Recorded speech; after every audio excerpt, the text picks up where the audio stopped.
নমস্কার, welcome back to my channel the yoga Times. সবাইকে আমার আন্তরিক প্রীতি ও শুভেচ্ছা। অনেকদিন পরে আবার আপনাদের সঙ্গে যোগাযোগ করছি। আজকে আমি এমন একটা আসন নিয়ে আপনাদের সামনে এসেছি, যে আসনটা অভ্যাস করলে পরে আপনাদের অনেকগুলো রোগের থেকে মুক্তি পাবেন। যে অনেকগুলো নানা ধরনের যে রোগের কথা বলবো, সেই রোগগুলোর যন্ত্রণা থেকে অনেকটা মুক্তি পাবেন। তো আসুন, আজকে আমরা করছি, প্রথমে করব সরল মৎস্যাসন, তারপরে করব মৎস্যাসন। সরল মৎস্যাসনটা কিরকম? যারা পদ্মাসনে বসে মৎস্যাসন করতে পারেন না, অর্থাৎ পা ভাঁজ করে যারা করতে পারেন না, তাদের জন্য বলবো সরল মৎস্যাসন। আর যারা পদ্মাসন করে বসতে পারে তারা করবেন মৎস্যাসন। উপকারিতা দুটোরই একটাই একটু কম হবে, যেহেতু পা ভাঁজ করতে পারবো না বলে, আর বাকিটা সবই একই রকম। তো এই আসনটা আমরা প্রথমে অভ্যাস করব, তারপরে তার উপকারিতাটা আমি বলে দেব। তো প্রথম থেকে দেখতে থাকুন। প্রথমে করছি আমরা সরল মৎস্যাসন। একদম সোজা আমরা শুয়ে পড়ছি, দুটো পা টান টান, শরীর একদম টান টান করে শোবো। দেখুন, শোয়ার পরে দুটো হাতের তালু দিয়ে কানের পাশে রাখবো। রাখার পরে হাতের তালুর ওপর চাপ দিয়ে মাথাটাকে তুলবো। তুলে মাথার ব্রহ্ম তালুটা আমরা মাটিতে ঢুকিয়ে দেবো এইভাবে। এই তার ফলে কি হলো, আমাদের দেখুন পিঠটা পুরো উঠে গেল, কাঁধ এবং পিঠ আমাদের পুরো উঠে গেল। এবার দুটো হাত পাশে রাখছি কনুই মাটিতে, স্বাভাবিক শ্বাস প্রশ্বাস রাখছি। 1 2 3 4 5 6 7 8 9 10। খেয়াল রাখবেন যতটা সম্ভব, যে মাথাটা যতটা সম্ভব ভেতরে ঢোকালে কোমরে চাপ পড়বে। এবার যখন আমরা আসনটা করা হয়ে গেল, আমরা আবার দুই হাতের তালুর সাহায্য নিয়ে মাথাটা তুলে আস্তে আস্তে কোমর, ঘাড় এবং মাথা মাটিতে রাখবো। একটু শুয়ে থাকলাম, শোয়ার পরে আবার কাত হয়ে উঠবো। এটা করলাম সরল মৎস্যাসন, যারা পা ভাঁজ করে করতে পারেন না। এবার যারা পা ভাঁজ করে অর্থাৎ পদ্মাসন করে করতে পারেন তাদের জন্য এটা হচ্ছে মৎস্যাসন। প্রথমে আমরা পদ্মাসনে বসবো, একটা পা ভাঁজ করে তুললাম, এবার আরেকটা পা এরকম ভাবে তুলে নেব, পুরো পদ্মাসন করে নেব। পদ্মাসন করার পরে আস্তে আস্তে কনুয়ে ভাঁজ দিয়ে, হঠাৎ করে তাড়াহুড়ো করে আপনারা শোবেন না। বা যাদের প্রচন্ড কোমরে ব্যথা আছে বা পায়ের নানা রকমের, হাঁটুতে যাদের অপারেশন আছে তারা তো বসতে পারেননি না, বা কোনো অতিরিক্ত ব্যথা আছে, তারা এটা চেষ্টা করবেন না। আদারওয়াইজ সবাই করতে পারেন। তো দুটো হাতের এরকম কনুই ভাঁজ করে রাখলেন, রেখে আস্তে আস্তে শোয়ার চেষ্টা করবেন। ধীরে ধীরে নিজের ক্ষমতা অনুযায়ী আস্তে আস্তে নামবেন, তাড়াহুড়ো করবেন না।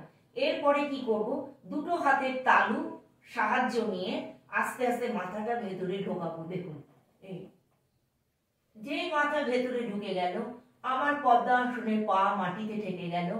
আর দুটো পায়ের বুড়ো আঙুল ধরার পরে কোনুই মাটিতে ঠেকাবার চেষ্টা করব। এইটি এই 1 2 3 4 5 6 7 8 9 10 ধরে রাখলাম। আবার হাতটা ছেড়ে কানের পাশে হাত নিয়ে যাব।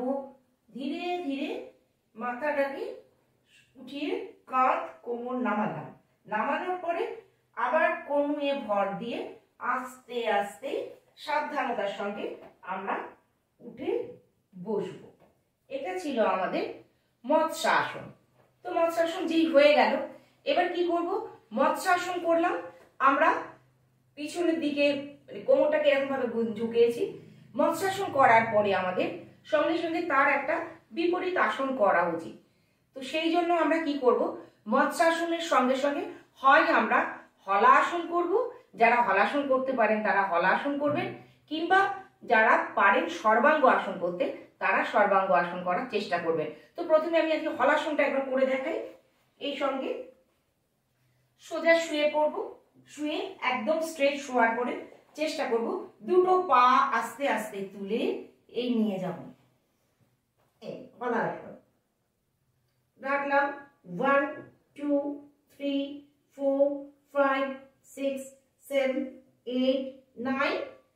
শ্বাস ছাড়তে ছাড়তে ধীরে ধীরে আমরা পাটাকে নিচে আবার নামিয়ে করলাম হলাসন। যারা হলাসন পারেন না তাহলে তারা কি করবেন, যদি সর্বাঙ্গ আসন করতে পারেন চেষ্টা করবেন। সর্বাঙ্গ আসন করলে সুবিধে হবে, আমি বলবো কেন।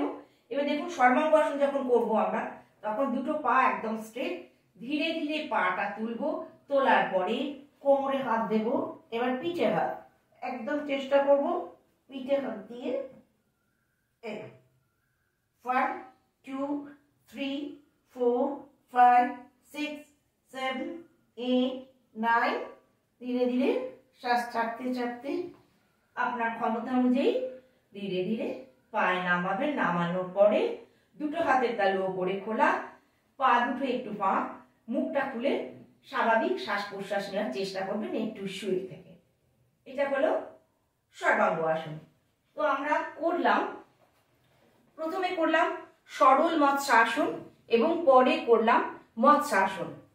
তো এই আসনটা করলে পরে আমাদের কি উপকার হবে, প্রথমেই বলি, আমাদের গ্ল্যান্ডের থাইরয়েড গ্ল্যান্ড এবং থাইমাস গ্ল্যান্ড এই দুটোর খুব ভালো কাজ হয়। তার ফলে যাদের থাইরয়েড রয়েছে তাদের কিন্তু অতিরিক্ত থাইরয়েড আর বাড়ার চেষ্টা করবেন, বাড়বে না। এছাড়া যাদের হাঁপানি রোগ আছে, অ্যাस्थমা যাদের আছে, তাদের জন্য প্রচন্ড উপকারী। এই কারণে বুকের শ্বাস অনেক বেশি নেয়ার ক্ষমতা বাড়বে। যাদের ব্রঙ্কাইটিস আছে তাদের জন্য ভীষণ ভালো।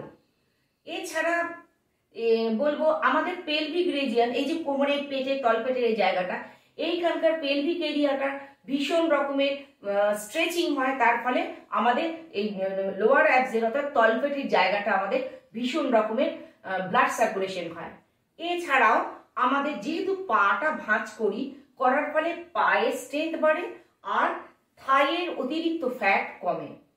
আমাদের যাদের পিঠে ব্যথা আছে তাদের পিঠে ব্যথা অনেক বেশি তাড়াতাড়ি কমে যায়। কারণ হচ্ছে, যখন আমরা পিঠটাকে এইভাবে উঠিয়ে শুয়ে রাখছি, যখন আমরা এখন তুলে রাখছি, তাতে আমাদের কি হচ্ছে না, ব্লাড সার্কুলেশন অনেক বেশি বেড়ে যাচ্ছে পিঠে। কারণ আমাদের এই দিক থেকে হাত তো ওপরে জোর করে রক্ত পাঠায়, কিন্তু যখন আমরা মাথাটা নিচে নামিয়ে দিচ্ছি তখন কি হচ্ছে, হার্টের রক্তের ফ্লোটা অনেক তাড়াতাড়ি যাচ্ছে, তার ফলে আমাদের পিঠে অনেক বেশি রক্ত যাচ্ছে। ফলে আমাদের যাদের পিঠে ব্যাকের যন্ত্রণা আছে তাদের জন্য খুব উপকারী। এছাড়া কনস্টিপেশন যাদের আছে, অর্থাৎ যাদের কোষ্ঠবদ্ধতা আছে, কোষ্ঠকাঠিন্য, তারা যদি এই আসনটা 2 গ্লাস জল খাওয়ার পরে রোজ করেন তাতেও কিন্তু অনেকটা উপকার পাবেন।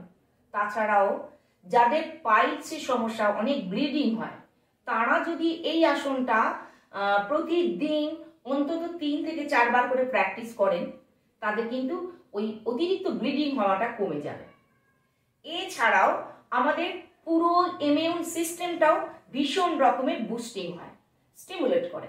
তো সেই জন্য বলবো, এই আসনটা যদি আপনারা প্রতিদিন অভ্যাস করেন তাহলে কিন্তু অনেকগুলো রোগ থেকে মুক্তি পাবেন।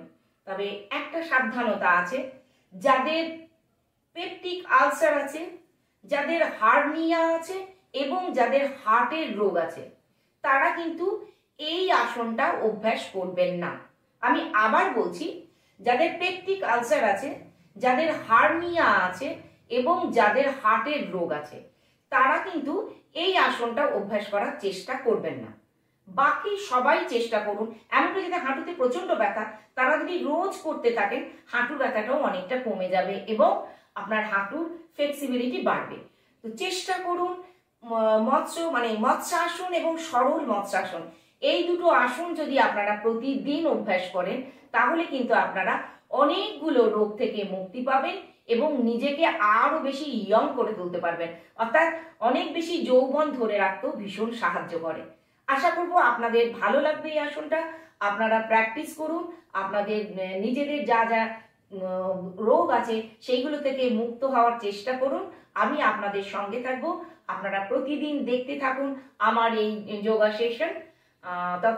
ততদিনের জন্য আপনারা প্র্যাকটিস করুন। আমি আবার পরে একটা অন্য আসন নিয়ে আসব অন্য রোগ থেকে মুক্তি পাওয়ার জন্য। ততদিনের জন্য আপনাদের অনেক অনেক শুভেচ্ছা, ভালোবাসা জানাই। যদি আমার এই যোগাসন আপনাদের ভালো লাগে, আমার চ্যানেলকে আপনারা লাইক করুন, আপনারা শেয়ার করুন এবং অবশ্যই সাবস্ক্রাইব করুন। নমস্কার।